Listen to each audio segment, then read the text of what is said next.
Hello students, today we are going to discuss NTSC Civics topic 4. छोटा सा topic है Indian democracy at work. काफ़ी कुछ आपने 9th में पढ़ा हुआ है, ऑलरेडी पढ़ा हुआ है, तो let's start now. Democracy first तो पेपर में क्वेश्चन आ जाता है कि it has taken from which language, तो ग्रीक वर्ड्स आएंगे। ठीक है, democracy taken from which language, Greek language. Greek language कौन से वर्ड आ गए, डेमोस एंड क्रेशिया। तो मैं हाईलाइट कर देता हूँ, it's easy, it will be easy for you, आपको लर्न करना इजी होएगा। ठीक है, डेमोस लैंग्वेज के ऊपर क्वेश्चन आया था कि कौन सी लैंग्वेज का क्वेश्चन है। सो ग्रीक लैंग्वेज ये माइंड में रखना हम लोगों ने। फिर उसके बाद दो वर्ड आ गए, डेमोस एंड क्रेशिया। डेमोस का मीनिंग लर्न करना है। डेमोस मीन्स क्या आ गया, पीपल आ गया, और क्रेशिया मीन्स क्या आ गया, रूल आ गया। तो इट मीन्स पीपल्स रूल, ये आ गया। और फिर आता है कि एटमोलॉजिकली इसका मीनिंग क्या है करके, तो it is a government of the people and in a democracy people rule themselves. लोगों की गवर्नमेंट है, लोग रूल देमसेल्व्स। फिर पेपर में ये आता है कि ये वाली डेफिनेशन किसने गई है कि democracy is the government of the people, by the people and for the people. तो अब्राहम लिंकन। चार ऑप्शन आ जाएंगे आप लोगों को कि अब्राहम लिंकन, तो अब्राहम लिंकन ये डेफिनेशन गई है। तो क्वेश्चंस हो गए, ये हमने लैंग्वेज होगी, डेमोस का मीनिंग क्या आ गया, क्रेशिया का मीनिंग क्या आ गया, और ये डेफिनेशन आ गई। तो ये लर्न करना है आप लोगों ने।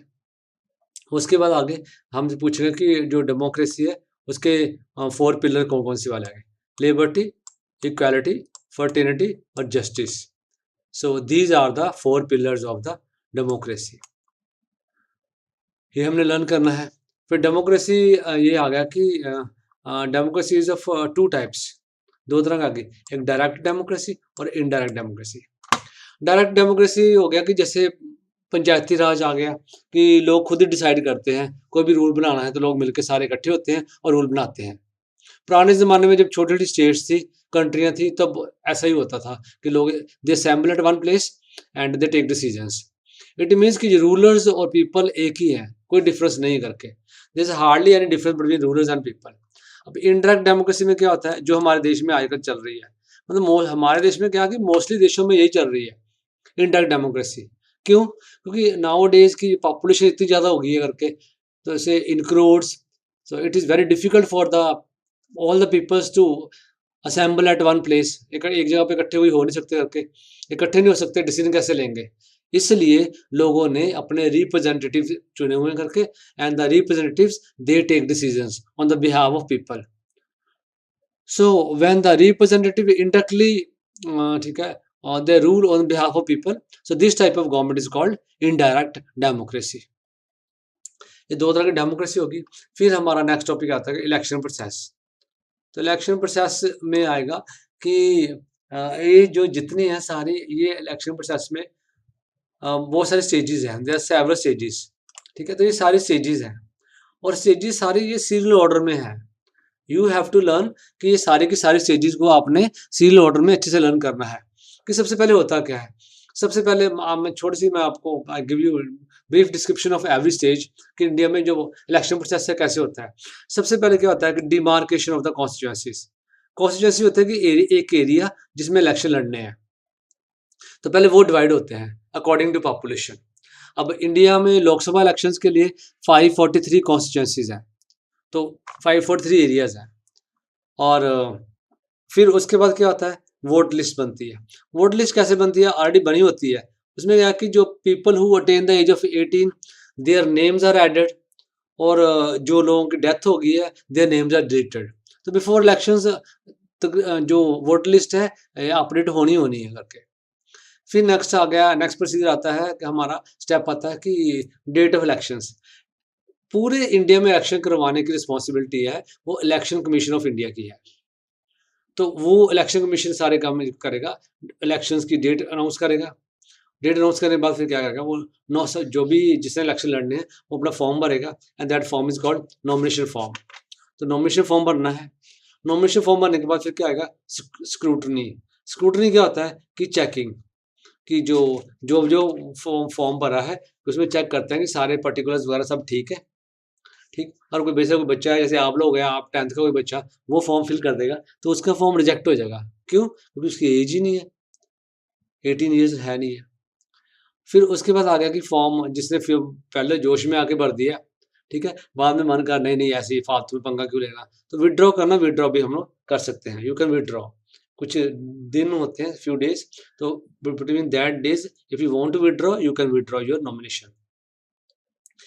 उसके बाद क्या है कि symbols, symbols are given, symbols mostly they are given to the independent candidates, क्योंकि जो जिनकी जो ऑलरेडी किसी पार्टी की तरफ से लड़ रहे हैं इलेक्शन, तो उनको सिंबल्स ऑलरेडी मिले होते हैं। तो symbols you have to learn, आप लर्न करना है कि कौन सी पार्टी का कौन सा सिंबल है। एग्जाम में काफी बार आया हुआ क्वेश्चन ये वाला। तो इंडियन नेशनल कांग्रेस है, उसका सिंबल है, यू नो पता ही है आप लोगों को, हैंड, पाम, हथेली है, पंजा। CPIM है, उसका क्या है, the sickle, hammer and star. CPIM है, उसका सिंबल क्या है, the sickle and cars of corn, corn की बल्लियां, और कुछ ब्रांचेस, और जो आ गया सिकल आ गई। और बीजेपी का लोटस है। श्रोमणी अकाली दल आ गया, बैलेंस तकड़ी है इसका सिंबल। तो ये सिंबल्स हम लोगों ने लर्न करने हैं। सिंबल्स अलॉटमेंट के बाद क्या होता है, next step is campaign. Campaign में क्या होता है कि जितने भी कैंडिडेट्स हैं जो इलेक्शन लड़ रहे हैं, वो they try to convince people. Campaign is a process by which candidates and they try to pursue the voters to vote for them, कि हमें वोट डालो। लोगों को कन्विंस करते हैं। कैसे कन्विंस करेंगे? By posters, pamphlets, banners, meetings के थ्रू हो गया, करके स्टिकर्स लगा के, बैनर्स लगा के, है ना, गाड़ियों के आगे, लाउड स्पीकर के थ्रू, ऑटो के थ्रू, ऐसे प्रचार करते हैं। तो this is called election campaign. फिर उसके बाद आता है अगली स्टेज है मैनिफेस्टो। अब मैनिफेस्टो क्या होता है, पेपर में ये भी आ सकता है कि मैनिफेस्टो है क्या। मैनिफेस्टो एक डॉक्यूमेंट है जिसमें क्या कि all the promises are written by the political parties, कि अगर हम लोग इलेक्शन में जीत जाते हैं तो हम ये पॉलिसीज को फॉलो करेंगे और ये प्रोमिसेस हम फुलफिल करेंगे। तो the list of promises which the party will fulfill after winning the elections, that list, that document is called manifesto, उसको हम कहते हैं। तो before elections every party has to issue election manifesto. On behalf of that the people will decide कि हमने किसको vote डालनी है, किसको वोट नहीं डालनी है। फिर आ गया सीक्रेट बैलेट। इसका मतलब कि जब इलेक्शंस तो सब कुछ हो गया, फिर जिस दिन इलेक्शन डे वाला दिन इलेक्शन डे है, तो polling station will be formed. Generally तो घर के आसपास ही बनता है, कोई स्कूल है, कोई गवर्नमेंट बिल्डिंग है, तो वहाँ पे पोलिंग स्टेशन बनता है। तो वहाँ पे जाके people will go and cast their vote. तो वोट जो भी है, वोट है, वो सीक्रेटली कास्ट होती है। आफ्टर सीइंग वंस जो इलेक्शन वोटर कार्ड देख के उसको फिर ही के the person is entitled to vote, वो कर सकता है। वोट लिस्ट में उसका नाम होना चाहिए, तो वो, और साथ में तो वो अपना वोटर कार्ड, या कोई भी वोटर कार्ड नहीं है तो कोई भी आइडेंटिटी प्रूफ दिखा के, आधार कार्ड दिखा के या लाइसेंस दिखा के, तो वो वोट डाल सकता है करके। तो सीक्रेटली है, किसी को, no one has the right to ask कि आपने किसको वोट डाली है, किसको नहीं डाली है, कोई नहीं पूछ सकता है, तो ना ही वो बताएगा। तो चोरी छुपे जो सीक्रेटली वोट डालना होता है, इसको कहते हैं सीक्रेट बैलेट। फिर बाद में क्या है कि काउंटिंग होती है, जब सारी पोलिंग होगी उसके बाद फिर काउंटिंग होनी है, काउंटिंग एंड डिक्लेरेशन रिजल्ट्स। जितने भी सारे बैलेट बॉक्सेस पहले होते थे, कि जो एक पेज होता था, मैं बताता हूँ आप लोगों को, कि पहले एक सिंपल पेज होता था, पेज के ऊपर बंदे का नाम लिखा होता था और उसका सिंबल लिखा होता था, और फिर वी हैव टू, एक स्टैंप होती थी, वो स्टैंप उसके ऊपर लगानी होती थी, वो पेपर के ऊपर, जिसको भी वोट डालनी है तो उसके ऊपर हमने स्टैंप लगा देनी है, ठीक है। तो that paper was called ballot paper. That means one has to put stamp on the ballot paper. पर आजकल क्या है कि बैलेट पेपर का सिस्टम वो बंद हो गया है, अभी उसकी जगह पे ईवीएम्स आ गई हैं। What are EVMs? Electronic voting machines. तो पेपर में क्वेश्चन आ जाएगा कि what is the full form of EVM, electronic voting machines. तो वो शुरू होगी आजकल। तो वो कैसे होता है कि जिसने भी, जैसे एक बटन लगे होते हैं, और उसके बाद फिर क्या है कि कैंडिडेट का नाम होता है, सिंबल होता है, तो जिसको हमने वोट डालनी है तो उसके सामने वाला बटन दबा दो, एक बीप की आवाज आएगी और वोट हमारी पड़ जाएगी। बाद में सारी ईवीएम्स है वो सील होके कोई सेफ जगह पे रख देते हैं। तो on the day of counting, तो the votes are counted and then the person who got the maximum votes, he got declared elected. उसकी declaration में, उसके result में वो elected declare हो जाएगा। फिर पेपर में ये बहुत important है कि आपने कि every candidate has to submit कि जितना उसका खर्चा हुआ है ना, इलेक्शन एक्सपेंडिचर हुआ है, उसकी रिपोर्ट देनी पड़ती है।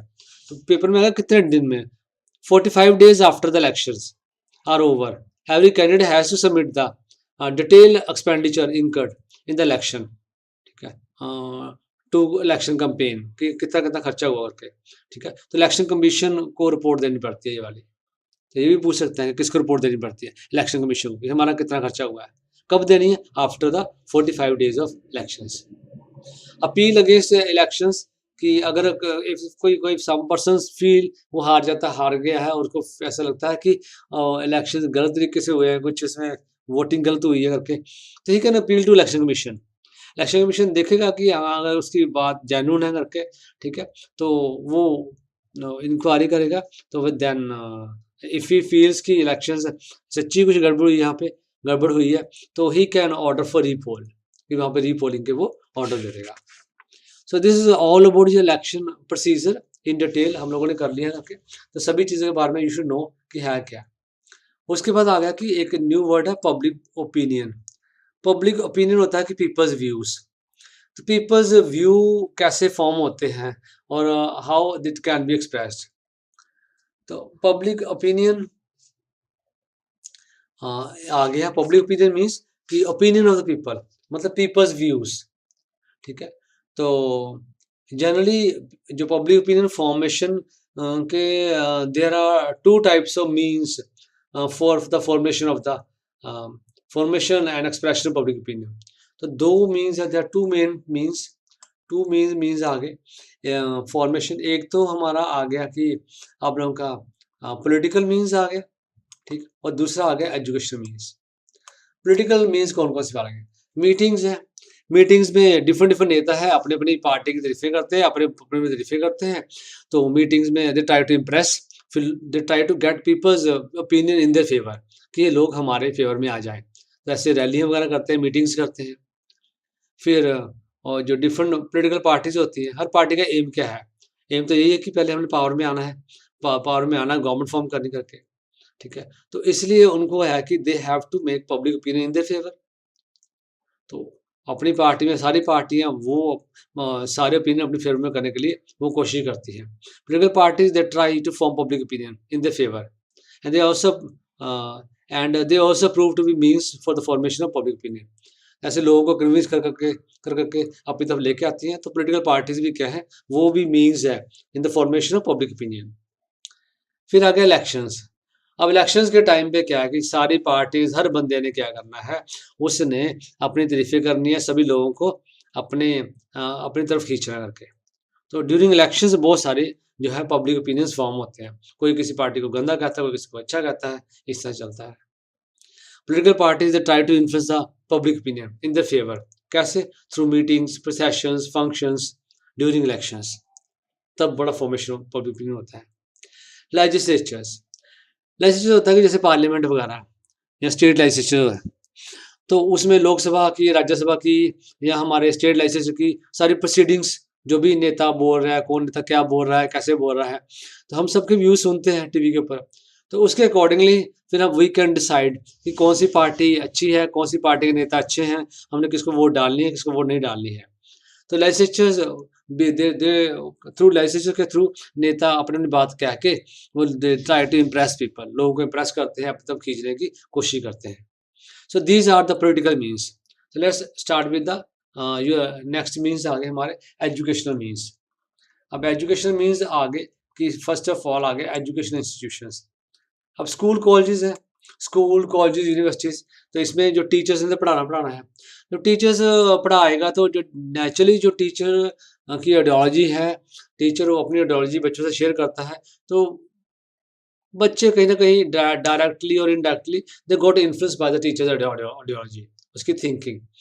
तो इट मीन्स जो लोगों का या बच्चों का जो पब्लिक ओपिनियन है बचपन में, तो वो मतलब डायरेक्टली और indirectly it is influence by the teachers और थ्रू एजुकेशन इंस्टीट्यूशंस। फिर प्रेस और न्यूज़पेपर। इसमें क्या है कि न्यूज़पेपर्स लोग पढ़ते हैं, उसमें सारे व्यूज़ आते हैं, कौन सी पार्टी ने क्या बोला, किस नेता ने क्या बोला। तो उनको देख के लोग फिर अपना ओपिनियन बनाते हैं कि लोग कौन से नेता अच्छे हैं और कौन से नेता अच्छे नहीं हैं। फिर आता है सिनेमा। सिनेमाज़ में मूवीज़ आती हैं, डिफरेंट मूवीज़, फ़िल्म्स होती हैं। They ask about common problems, ठीक है? जो भी कोई पॉवर्टी की प्रॉब्लम आ गई, इनइक्वालिटी आ गई, अनएम्प्लॉयमेंट आ गई, राइट्स आ गया, वायलेंस आ गई, है ना? कोई जितनी भी जो सारी प्रॉब्लम्स होती हैं, वो सारी सिनेमा हाइलाइट करता है। तो फिर उनके नेता लोग क्या कर रहे हैं, लीडर लोग क्या कर रहे हैं, उसके बारे में सारा कुछ हाइलाइट होता है। तो उस उनको सिनेमा को भी देख के क्या है कि cinema also help in the formation of public opinion. अब आ गया Indian democracy and political parties. अब अपनी जो है पार्टीज वो दो लेवल की पार्टीज हैं, कुछ तो स्टेट पार्टीज हैं और कुछ नेशनल पार्टीज हैं। अब स्टेट पार्टीज आ गई तो ये जो तमिलनाडु में आए दो पार्टियां हैं, डीएमके द्राविड़ मुनेत्रा कजखाम एंड एआईडीएमके, और इंडिया द्राविड़ मुनेत्रा कजखाम, एक है कहाँ पे, तमिलनाडु में। तो पेपर में आपको आ जाएगा कि DMK is the party of which state, तो चार ऑप्शन आ जाएंगे, तो तमिलनाडु में टिक करना करके। फिर तेलुगु देशम पार्टी आ गया, आंध्र प्रदेश, झारखंड मोर्चा, ठीक है, झारखंड में आ गया, असम गण परिषद असम में आ गया, शिवसेना कहाँ पे आ गई, महाराष्ट्र में। तो इनका मेन क्या है, शिवसेना का बेस कहाँ पे, महाराष्ट्र में है। और नेशनल कॉन्फ्रेंस पार्टी कहाँ पे है, तो ये आ गई जम्मू कश्मीर में आ गई। तो INLD, ठीक है, हरियाणा में। और अकाली दल पार्टी कहाँ पे आ गई, पंजाब में। तो ये जो मेन पार्टी है, मेजर रीजनल पार्टीज हैं, हर स्टेट वाइज जो उसी स्टेट में वो पार्टी बड़ी फेमस है। तो ये आ गई हमारी जो पार्टीज हमने लर्न करनी है। पेपर में आपको आ जाएगा कि ऐसे अकाली दल पार्टी वो कहाँ की है, विच कौन सी स्टेट की है। वी शुड नो दैट, इनमें से कोई भी एक स्टेट में 100% आएगी। फिर आ गया जी पार्टीज के बारे में आप देख लेते हैं कौन कौन सी पार्टियां इंडिया में हैं जो नेशनल लेवल की पार्टीज हैं। तो एक आ गया इंडियन नेशनल कांग्रेस, जो कांग्रेस पार्टी सिंपल में हम we use to call it Congress party. अब कांग्रेस पार्टी में क्या है कि इसका पहला क्वेश्चन आया था कि बनी कब है, ठीक है, इन दिसंबर 1885 Bombay Indian national Congress was formed. तो कौन था बंदा, अंडर अंडर एओ ह्यूम, ठीक है, और इट वाज डिवाइडेड ट्वाइस, दो बार डिवाइड हुई है, 1969 एंड 1978। तो ये आ गया हमारा कांग्रेस। इसका सिंबल लर्न करना है, कब फॉर्म हुई है, प्रेसिडेंट कौन था, एओ ह्यूम, फर्स्ट प्रेसिडेंट एओ ह्यूम। डिवाइड कब हुई है, 69 और 78, दो बार कांग्रेस डिवाइड हुई है। फिर आ गया कि बीजेपी, भारतीय जनता पार्टी। तो वो ये कह रहा है कि 21 अक्टूबर, ठीक है, 1951, जो कुछ जो टॉप हिंदू लीडर्स थे वो सारे इकट्ठे हुए दिल्ली में, इकट्ठे होके एज ए पहले जो इंडिपेंडेंस से पहले एक ऑर्गेनाइजेशन थी हिंदू महासभा, ठीक है, तो उसी ऑर्गेनाइजेशन लगा लो कि छोटे से उसका ग्रुप बनाया है, उसका नाम है जनसंघ, वो बनी है। फिर डॉक्टर श्यामा प्रसाद मुखर्जी ये आए थे, who was the first president, ठीक है, डॉक्टर श्यामा प्रसाद मुखर्जी, ठीक है, he was elected as the first president of Jansangh, first president Jansangh के थे, ठीक है। और फिर आ गया कि held 2 days conference and Delhi, 6 अप्रैल 1980 को मीटिंग रखी है। This conference give birth to new party called BJP, Bharatiya Janata party, presently जो रूल कर रही है, ठीक है। And Atal Bihari Vajpayee elected as his first president. BJP के फर्स्ट प्रेसिडेंट कौन आ गए, अटल बिहारी वाजपेयी। तो जनसंघ के फर्स्ट प्रेसिडेंट कौन आ गए, डॉक्टर श्यामा प्रसाद मुखर्जी। फिर this we have to learn कि बीजेपी की जो जो 5 कमिटमेंट्स क्या क्या है, उनका क्या कमिटमेंट्स आ गई, nationalism, positive secularism, Gandhian socialism, democracy, value based politics. कारण कि हमने ये चीज़ें करनी है, ये 5 कमिटमेंट्स हैं, we have to learn, paper में आ सकती है आप लोगों को। उसके बाद जो थर्ड पार्टी हमारी है उसका नाम है communist party of India, short में इसको कहते हैं CPI, communist party of India. जितने भी जो कम्युनिस्ट लीडर्स थे हमारे, ठीक है, इंडिपेंडेंस के टाइम पे, दे असेंबल एट कानपुर इन 1924। तो उन्होंने उनका लीडर का नाम लेना पड़ेगा, मनविंदर नाथ राय लीडर थे। तो उन्होंने बनाई, क्या बनाई फिर, communist party of India was formed. तो आफ्टर इंडिपेंडेंस, ये तो 24 की बात है, after independence the time of first, जब फर्स्ट जनरल इलेक्शन हुए हैं, तो पेपर में क्वेश्चन आ जाएगा जी इंडिया में फर्स्ट इलेक्शन कब हुए हैं, जनरल इलेक्शंस। जनरल इलेक्शन मतलब पूरी कंट्री में 1952 में हुए हैं। तो सीपीआई को अच्छा सक्सेस मिला है करके, ठीक है। सेकंड बार में सेटिस्फैक्ट्री मिला है। 1999 में बस इसकी पॉपुलैरिटी तो डिक्लाइन हुई है करके। CPI formed first ever non Congress government in Kerala in 1957। Otherwise तो पूरी कंट्री में कांग्रेस पार्टी के ही रूल था, लेकिन केरला फर्स्ट स्टेट है, ये आता है कि जब नॉन कांग्रेस पार्टी बनी है, ठीक है, इन 1957 इन केरला। फिर सीपीआई किसके पर बेस्ड है, CPI based on the ideology of Marxism, Karl Marx and Vladimir Lenin. तो उनकी जो फिलोसफी क्या है, मार्क्सिज्म एंड लेनिनिज्म, तो उनकी फिलोसफी के ऊपर सीपीआई फॉर्म्ड है। और its base has been divided, उसके बाद फिर डिवाइड हो गया दो पार्ट में, मतलब सीपीआई दो पार्ट में डिवाइड हो गई थी। कब, इन 1964 एक न्यू पार्टी बन गई थी, कौन सी बन गई फिर, और न्यू पार्टी बन गई सीपीआई एम, एम मतलब मार्क्सिस्ट। पेपर में जब भी पूछते हैं what the meaning of M, तो एम मतलब क्या आएगा, मार्क्सिस्ट आएगा जब सीपीआई के साथ लगा आता है। फिर communist party of India, it got divided into 1964, divide हुई थी करके। फिर आ गया कि एज ए रिजल्ट एक न्यू पार्टी बन गई। जब communist party of India divide हुई है 1964 में, न्यू पार्टी बनी है। जो न्यू पार्टी बन के आई है उसका नाम है सीपीआई एम, एम मतलब मार्क्सिस्ट। तो ये इसका नाम, ये पार्टी है, न्यू पार्टी आई। नेक्स्ट हमारी पार्टी आ गई एनडीए, नेशनल डेमोक्रेटिक अलायंस। अब ये कब बना है, और हुआ ये कि 15 मई, ठीक है, 1999 बीजेपी एंड हिज फ्रेंड्स, ठीक है, अलायंस में फ्रेंड्स, तो 26 पार्टियां उन्होंने मिलकर एक बनाया, ग्रुप बनाया है। तो पेपर में आपको आएगा what is the full form है, एनडीए।